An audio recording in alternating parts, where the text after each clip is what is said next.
from the definition that we could say that quantitative genetics is a trait that shows a continuous range of variation and is often influenced heavily by many genes and by the environment.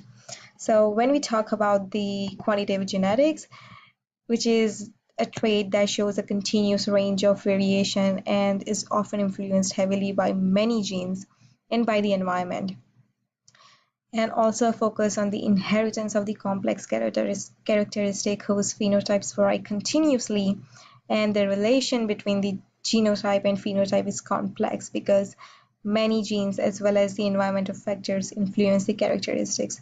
So what I mean by this slide is that the quantitative genetics is like important in the environmental genetics, which for example as the yield and crops in the agriculture sector, and which is also important in the human genetics, which for example is cholesterol, learning ability, and cancer risk. So what I meant by the phenotype and genotype is that phenotypes vary continuously. So what we see is that from example is that a tall and short person, like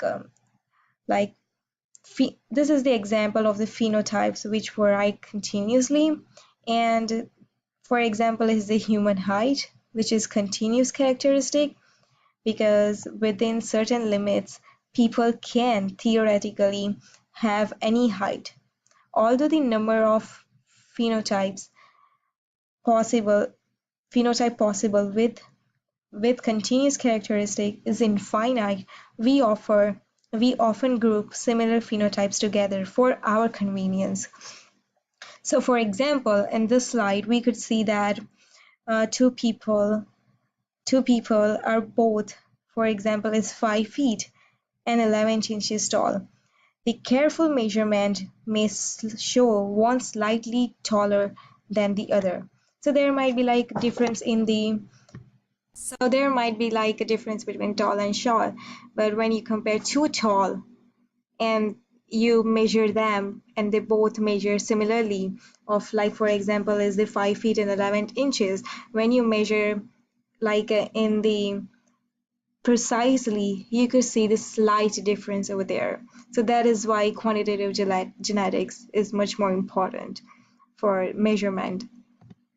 And when we see about it, the quantitative characteristic between the discontinuous characteristic, we could see like the discontinuous characteristics where flowers can either have white or the violet color, which means that there's like only two options, not in the between. There's no between options, where in the quantitative characteristic you see the range of differences where you could see small, medium, large, extra small, extra large, and there's like a variation of it. So you could see the curve of it. And when we distinguish between those two, we could see like the discontinuous characteristic, which is also known as the quantitative characteristic, and the quantitative characteristic, which is also known as the continuous characteristic. So the discontinuous characteristic possesses only a few discrete phenotypes, whereas in the quantitative characteristic, they possess a range of phenotypes that we have seen in the previous slide. And the other difference that we could see is like in discontinuous, we see the relation between the genotype and phenotype, which is like a straightforward. You see only like two options. And in quantitative characteristics, there's like a relation between the phenotype and the genotype is complex.